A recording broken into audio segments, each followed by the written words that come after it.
हैं आप सब। आई होप कि आप सब ठीक होंगे। तो मैं पुनीत सर स्वागत करता हूं आपका अपने यूट्यूब चैनल SPS में। तो आज हम आपके लिए लेकर आए हैं 9th क्लास का सेकंड जो एक्सरसाइज है फर्स्ट चैप्टर की। तो फर्स्ट एक्सरसाइज में हमने पढ़ लिया था, उसके सारे क्वेश्चन हमने किए थे लास्ट वीडियो में। तो आज हम उसकी सेकेंड एक्सरसाइज आपके लिए लेकर आए हैं। तो उसमें हम रियल नंबर्स को पढ़ेंगे, इरेशनल नंबर के बारे में पढ़ेंगे। तो चलिए शुरू करते हैं। अगर आप वीडियो पहली बार देख रहे हैं, चैनल पे पहली बार आए हैं, तो चैनल को सब्सक्राइब जरूर करें और नोटिफिकेशन बेल को ऑन जरूर करें ताकि आपको नेक्स्ट वीडियो का नोटिफिकेशन मिलता रहे टाइम टू टाइम। और अगर वीडियो पसंद आती है तो इसको लाइक जरूर कर दें। तो चलिए आज कुछ नया सीखते हैं। तो देखिए स्टूडेंट, फर्स्ट क्वेश्चन है अपने पास, कहता है state whether the following statement are true and false, justify your answer. तो हमने लास्ट एक्सरसाइज में भी एक ऐसा ही क्वेश्चन किया था। हमें वही बेसिक जो मैंने फर्स्ट वीडियो में करवाया था, अगर आपने वो अभी तक नहीं देखा है तो उस पहले जाके उसको देखिए। उसके बाद ये क्वेश्चन बिल्कुल नॉर्मल लगेंगे आपको। तो देखिए, every irrational number is a real number. कहता है कि सारे इरेशनल जो नंबर होते हैं, अब इरेशनल मैंने कहाँ लिखा था, पहले मैंने लिखा रियल नंबर, और रियल नंबर के मैंने पार्ट्स बनाए थे। तो पार्ट्स जब बनाए थे तो मैंने पार्ट्स में लिखा था कहीं पे इरेशनल। अब एक बात बताइए, इरेशनल ही बोला है, इरेशनल मैंने पार्ट्स में लिखा, तो इट मीन्स रियल नंबर के तो और भी पार्ट है। मान लिया मैंने रैशनल नंबर ही दूसरा पार्ट, वैसे और भी होते हैं, मैंने एक बार ये दोनों ही माने। अब देखिए जरा क्या कहता है कि एवरी इरेशनल नंबर, कि सारे इरेशनल नंबर क्या होते हैं, रियल होते हैं। तो बिल्कुल अगर मैं इरेशनल नंबर लूं तो वो रियल का ही तो पार्ट है, तो रियल तो ऑटोमेटिक हो जाएगा। मीन्स इरेशनल नंबर रियल ही तो होते हैं, रियल का ही तो पार्ट है। तो हम क्या बोलेंगे कि every irrational number is real number, but every real number is not irrational, क्योंकि रियल के अंदर सारे इरेशनल नहीं है, उसके अंदर तो रेशनल भी है। तो ये ध्यान रहे कि अगर मैंने डायग्राम बना के जो फर्स्ट वीडियो आपको बना के दी थी, उसको अगर आपने अच्छे से देखा है तो ये चीजें आपको अच्छे से समझ में आएंगी। तो देखिए फर्स्ट कंडीशन क्या कहती है, every irrational number is a real number, बिल्कुल ट्रू है। तो देखिए अब अगली जो कंडीशन है वो क्या कहता है, every number on the number line, एक नंबर लाइन पर जितने भी नंबर होते हैं, इनफैक्ट सारे नंबर ही नंबर लाइन पे होते हैं, वो कहता है is of the form of this, वो इस फॉर्म में होंगे, where m is a natural number. अब नेचुरल नंबर कौन से होते हैं, 1 2 3 4 5 इस तरीके से। अब उसका कहने का मतलब क्या है कि नंबर लाइन पे कोई भी नंबर अगर हम बनाएंगे तो वो हमेशा इस फॉर्म में आना चाहिए कि कोई भी नेचुरल नंबर इसमें लिख दो, जैसे √2 और √3 और √4, इस तरीके से नंबर आएंगे बस, और कोई नंबर आएगा ही नहीं। तो ये बिल्कुल फॉल्स है, क्योंकि √2 की वैल्यू हम जानते हैं 1.414 है, और √3 की वैल्यू हमारे पास क्या है 1.732 होगी। तो देखिए इनके बीच में तो काफी नंबर आते हैं। अब उसका कहने का मतलब क्या है कि नंबर लाइन पे ऐसे ही नंबर आएंगे, लेकिन हम तो ये नहीं कह सकते ना, क्योंकि इसके बीच में और इसके बीच में तो काफी नंबर है, जैसे 1.415 और आगे भी काफी नंबर होंगे, 1.416, ऐसे काफी नंबर है। तो हम इसका रीजन क्या देंगे, as we know that there are many numbers in between √2 and √3, then there are this condition is false, कि एवरी नंबर इस फॉर्म में नहीं होगा जिसको हम इस under the root natural number लिख पाए। क्योंकि देखिए ये जो बीच में आया है, ये तो इस √2 की वैल्यू नहीं है ना √3 की है, तो बीच में कोई और ही नंबर आएगा जिसको हम इस फॉर्म में नहीं लिख सकते कि इसके अंदर कोई और नेचुरल नंबर क्या लिखेंगे। इनके बीच में 2 और 3 के बीच में तो कोई नेचुरल नंबर आता ही नहीं है। तो इट मीन्स सारे नंबर इस फॉर्म में नहीं होते हैं। चलिए next condition, every real number, देखिए एवरी रियल नंबर बोल रहा है, तो सारे रियल नंबर इरेशनल होते हैं। तो देखिए वही कंडीशन, उसका बिल्कुल अपोजिट। पहली जो कंडीशन थी वो ट्रू थी, क्योंकि सारे इरेशनल नंबर जो हैं वो रियल में आते हैं, लेकिन सारे रियल जो हैं वो इरेशनल में थोड़ी आते हैं। रियल तो रैशनल भी हैं, तो ये तो इरेशनल में नहीं आते। तो ये कंडीशन क्या हो जाएगी, फॉल्स, ये कंडीशन क्या हो जाएगी, फॉल्स, और ये हो जाएगी ट्रू। तो चलिए नेक्स्ट क्वेश्चन देखिए स्टूडेंट्स, नेक्स्ट क्वेश्चन अपने पास है, कहता है are the square root of all positive integers. अब जैसे मेरे पास पॉजिटिव इंटीजर कौन से हैं, अगर मैं पॉजिटिव इंटीजर्स लिखूं तो ये बनेंगे 1 2 3 4 5 अप टू इंफिनिटी। कहता है are the square root of all positive integer are irrational. अब इरेशनल कौन से होते हैं, जो रैशनल ना हो। रैशनल मतलब जिसको हम इस फॉर्म में बदल सकते हैं, मीन्स सारे इंटीजर्स को हम इस नंबर में बदल सकते हैं, लेकिन अगर मैं इनका स्क्वायर रूट कर दूं, उसने पहले ही बोला है स्क्वायर रूट ऑफ दीज, तो स्क्वायर रूट कर दूं, जैसे मैंने 2 का किया, फिर मैंने 3 का किया, फिर मैंने 4 का किया, फिर 5 का। तो ध्यान से देखिए, ये जो है इसको अगर मैंने डिवाइड में 1 लिखा तो ये पी बाई क्यू की फॉर्म में तो बदल गया, लेकिन मैंने रैशनल नंबर के लिए आपको क्या बताया था, पी बाई क्यू होना चाहिए, लेकिन ये दोनों इंटीजर होने चाहिए। रूट 2 क्या है, इंटीजर नहीं है, तो इसीलिए ये रैशनल नहीं है, मतलब इरेशनल होगा। फिर रूट 3 भी ऐसे ही इरेशनल होगा।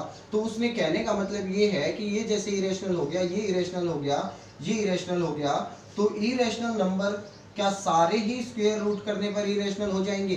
तो ऐसा बिल्कुल नहीं है, क्योंकि 4 का जब रूट करेंगे तो 2 आएगा। 4 किसी का कंप्लीट रूट होगा तो वो तो अपने पास वापस इंटीजर बन गया, और इसके नीचे 1 लगा के तो हम बना सकते हैं इसको रैशनल। तो सारे इरेशनल नहीं होते, जैसे रूट 2 को नहीं बदल सकते हम पी बाई क्यू के फॉर्म में, तो ये इरेशनल हो गया, ठीक है, मीन्स इरेशनल बन गया। ये 3 भी बन गया, 5 भी बन गया, 7 भी बन गया, 6 भी बन गया, 6, 7 ये सारे बन जाते हैं लगभग। फिर हमारे पास एक नंबर ऐसा आता है, जैसे हमारे पास 4 आ गया, 4 का रूट तो 2 होता है, तो हम 2/1 लिख सकते हैं। फिर 9 आ जाए, 9 का रूट क्या बन गया, 3, 3 के अपॉन में 1 लिख सकते हैं, तो ये क्या बन गया, रैशनल बन गया। फिर 16 आ गया, 16 का क्या होता है 4, तो 4 के अपॉन में 1 लिख सकते हैं। तो सारे पॉजिटिव जो इंटीजर हैं वो इरेशनल नहीं होते, हाँ कुछ होते हैं, जैसे रूट 2 है, रूट 3 है, रूट 5 है, जिनका कंप्लीट स्क्वायर रूट नहीं निकलता है, वो सारे इरेशनल नंबर हैं। जिनका निकलता है वो रैशनल है, तो सारे तो नहीं है ना। तो हम एक एग्जांपल देके बता देंगे, रूट 4 का क्या बनेगा 2, तो ये तो एक इरेशनल नहीं है, ये रैशनल नंबर है। तो इस तरीके से हम उसको क्लियरफाई कर देंगे। तो चलिए नेक्स्ट क्वेश्चन कर। देखिए स्टूडेंट, कहता है show that root 5 can be represented on the number line. अब नंबर लाइन के ऊपर अभी हमने लास्ट क्वेश्चन किया कि हमने बताया था कि नंबर लाइन के ऊपर हर नंबर हम शो आते हैं, सारे नंबर ही नंबर लाइन पे आते हैं, तो रूट 5 भी कहीं ना कहीं तो आएगा। अब वो रूट 5 कैसे हम शो करवाएं कि नंबर लाइन पे यहाँ आएगा, वो कैसे पता चले? तो हम को एक ट्रायंगल में जो हमने पढ़ा था, राइट एंगल ट्रायंगल, हम छोटी क्लासेज से ही पढ़ते आ रहे हैं राइट एंगल ट्रायंगल में। तो राइट एंगल ट्रायंगल में क्या खास बात होती है, देखिए आपने पढ़ा होगा कि जैसे ये 1 है, ये 1 है, तो हमारे पास ये साइड कैसे निकले, ये होता है हाइपोटेनियस। तो हाइपोटेनियस का स्क्वायर क्या होता है अपने पास, परपेंडिकुलर का स्क्वायर प्लस बेस का स्क्वायर, तो 1 स्क्वायर प्लस 1 स्क्वायर। तो देखिए हाइपोटेनियस का स्क्वायर क्या आ जाएगा, 1 + 1 दैट इज 2, तो अपने पास हाइपोटेनियस क्या आ जाएगा, रूट 2, क्योंकि स्क्वायर दोनों तरफ रूट करेंगे तो ये तो स्क्वायर हट जाएगा, यहाँ पे रूट आ जाएगा, तो हाइपोटेनियस क्या आ जाता है, रूट 2। इट मीन्स रूट 2 हम बना सकते हैं 1 1 से। तो इसी तरीके से क्या हम रूट 5 भी बना सकते हैं? तो रूट 5 आप किससे बना सकते हैं, ध्यान से देखिए, 2 का स्क्वायर क्या होता है 4, मीन्स यहाँ पे क्या बनना चाहिए, जैसे एच स्क्वायर क्या आया था 2, तो एच कितना आ गया रूट 2, तो एच स्क्वायर अगर 5 आ जाएगा तो उसका रूट करेंगे तो रूट 5 आ जाना चाहिए। तो देखिए 2 का स्क्वायर क्या बनेगा 4, प्लस 1 का स्क्वायर क्या बनेगा 1, तो इट मीन्स 5 तो बन गया। तो इट मीन्स एक साइड तो मुझे 2 लेनी है और एक मुझे 1 लेनी है। अब आप कहेंगे कि राइट एंगल आएगी कहाँ से?